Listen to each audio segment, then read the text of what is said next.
खैरपुर शहर पीर गोट में मौजूद पीर साहब आगारी जी लाइब्रेरी सिंध में क़दीमी ऐं तमाम वॾियुनि लाइब्रेरीज़ में शुमार कई वञे थी। लाइब्रेरी सां गॾु हिकु अलॻि आलीशान म्यूज़ियम हॉल भी मौजूद आहे जंहिंमें क़दीमी नवादरात पिणु रखियल आहिनि।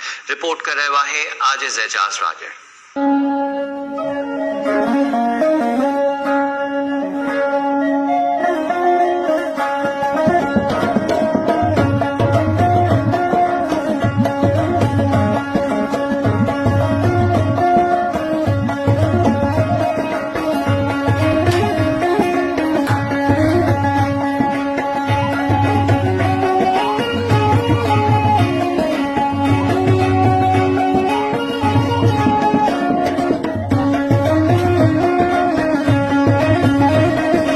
हर तहज़ीब जी तरक्की ऐं तक़दुस उन तहज़ीब जे किताबनि में समायल हूंदी आहे। कुतुबखाना हर इंसान जी दाख़िली घुर्जुनि जो पूराओ कनि था। कुतुबखाना हिक क़ौम जे राह तकमील जे लाइ वॾी फुर्ती सां असरअंदाज़ थियनि था। क़ौम जे नौजवाननि जो मुस्तक़बिल कुतुबखाननि सां सलाड़ियल हूंदो आहे ऐं कुतुबखाना ई इल्म जो मर्कज़ हूंदा आहिनि। उन्हनि सां जेतिरी गहराइप हूंदी ओतिरो ई हिन गुमनाम काइनात बाबति सम्झ वधंदी। मौजूदा सोशल मीडिया जे जदीद दौर में जिथे किताब पढ़ण ऐं किताबनि सां चाह रखणु ॾींहों ॾींहुं घटि थींदो वञे त उते वरी सिंध जे कुझु इलाइक़नि में तमामु तारीख़ी कुतुबखाना पिणु मौजूद आहिनि, जिनमें दरगाह पीर जे ॻोठ जो कुतुबखानो पिणु शामिल आहे। खैरपुर जे जामे राशिदिया दरगाह शरीफ पीर जो ॻोठ जी मौजूदा अज़ीम शान लाइब्रेरी सन 1997 में हज़रत पीर साईं सैयद शाह मर्दान शाह सानी छटदणी रहमतुल्लाह अलैह जन जी हुकूमत ठहण शुरू कई वई, जेका 2 सालनि जी जदोजहद सां 1999 ईस्वी में तक़रीबन 1 करोड़ रुपयनि जी लागत सां अज़ीम शान पुरकशिश ऐं ख़ूबसूरत नक्शे सां लाइब्रेरी ठही मुकमिल थी। लाइब्रेरी में तमाम कीमती नायाब किताबनि, तबरकात ऐं नवादरात सां सींगारियल म्यूज़ियम हॉल ऐं मुख़्तलिफ़ सब्जेक्टनि जा काफ़ी किताब मौजूद आहिनि, जिन जो तइदाद तक़रीबन 20,000 खन ॿुधायो वियो। 1999 में ईजाद में आई। अॻु में मुख़्तलिफ़ जायुनि ते किताब पीर साहब जा रखियल हुया। हीअ पंहिंजी ज़ाती पीर साहब जी लाइब्रेरी आहे। मदरसे में रखियल हुया, जामे राजदी में, पीर पागर जा लाहौर में किताब रखियल हुया, कराची में रखियल हुया, पंहिंजे हवेली मुबारक में किताब रखियल हुया। पोइ पीसे जो ख़्यालु थियो त मां लाइब्रेरी ॿाहिरि कढां। पोइ हीअ बिल्डिंग पाण पंहिंजे ख़र्च ते ठारायूं, का बि गवर्नमेंट जो शेयर हिन में न आयो। जेकर किताब ॾिनऊं त बि पाण सख़्तु गर्मीअ में ॿाहिरि वेठा हूंदा हुआ, किताब घुराईंदा हुआ, पघर वहंदो पियो। गाॾनि ते नौकरनि खे ॾींदा हुआ त किताब खणी अचो। पोइ हिते किताब गॾु थींदा हुआ, लाइब्रेरी ठही वई। पोइ पीसे बादशाह हिकिड़ो किताब असांखो घुरियो त मूंखे इहो किताब ॾियो त मां थोरो ॾिसां हिनखे। असांखो किताब लधो न, छो त इब्तिदाई किताब ठहियलु कोन हुआ, कैटलाग कोन हुई, कंप्यूटराइज़ कोन हुई, सभु शइ अञा ठाही असां न हुईसीं। त पीसे पिया किताब घुरियो, असांखो न लधो। पीसे जो मां अचां थो। पोइ पीसे 2 मिंटनि में हिते पहुची विया। पोइ मथे हलिया, ॾिसी करे चयो त बाबा हीअ किताब जेको आहे त मुंहिंजो आहे, जेको तव्हांखां घुरियो पिए। पोइ पीसे बादशाह किताब खयों, औरती आया परते। पोइ मां अर्ज़ु कयो की भला असां लाइ दुआ त घुरो।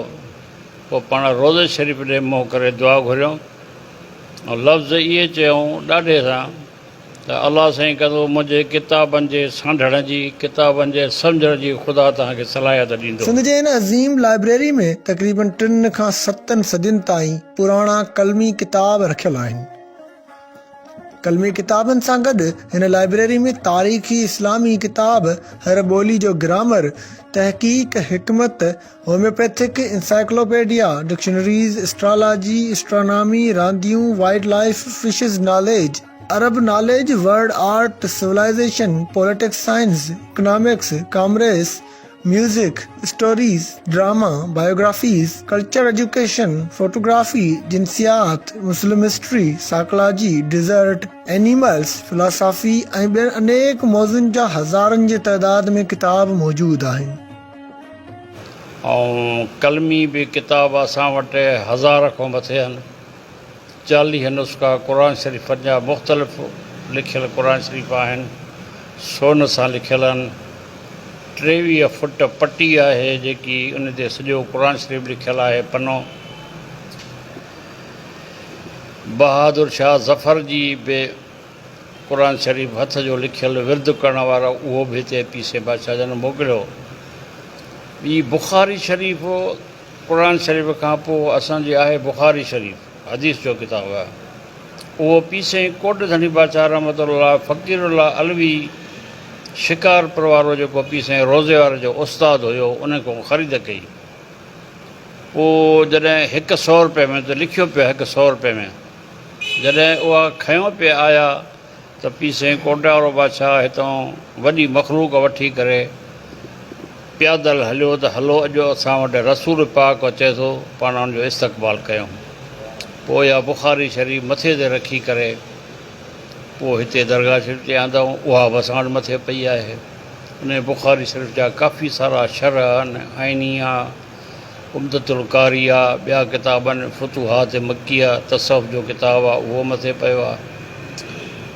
वधि में वधि जेको किताबु पुराणो आहे मिरसादुल इबाद आहे, तसव्वुफ़ जो किताबु आहे, नंढो आहे, 700 हिजरी जो लिखियलु आहे, 700 हिजरी जो, उहो बि असां वटि आहे। हिन अज़ीम कुतुब खानी सां गॾु हिकु आलीशान म्यूज़ियम हॉल पिणु मौजूदु आहे जंहिंमें तमामु तारीख़ी नवादरात रखियलु आहे, जिन में अफ़गानिस्तान जे अमीर अब्दुर्रहमान जी मोहर लॻल कलमी क़ुर शरीफ़, सन 1190 जो लिखियल कलमी क़ुर शरीफ़, सन 997 हिजरी में लिखियल बुख़ारी शरीफ़, सन 736 हिजरी में तसव्वुफ़ ते लिखियल किताब मुरसादुल इबाद, मुहियुद्दीन इब्न अरबी जा लिखियल 66 मुकम्मल रिसाला, 23 फुट पट्टीअ ते तमामु ख़ूबसूरत डिज़ाइन में मुकम्मल लिखियल क़ुर शरीफ़, रोज़ा रसूल सल्लल्लाहु अलैहि वसल्लम जन जो साओ रंग मुबारक ऐं मज़ारे पर अनवार जी खाक मुबारक, कबतुल्लाह शरीफ़ जी दीवार जा पत्थर, हज़रत इमाम हसन ऐं इमाम हुसैन रज़ियल्लाहु ताला अन्हु जा वार मुबारक,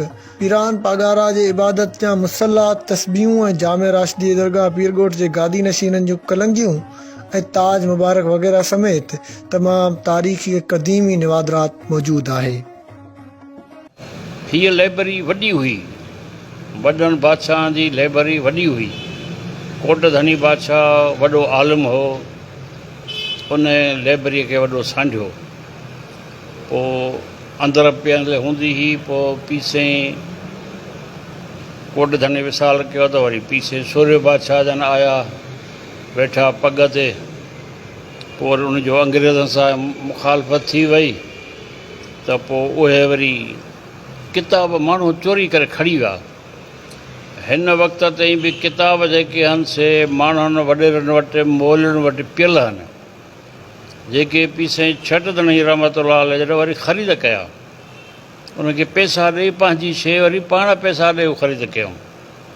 जेकी असां वटि साॻा किताब घणा अची विया, कुझु किताब अंग्रेज़ खणी विया पंहिंजा उॾाई।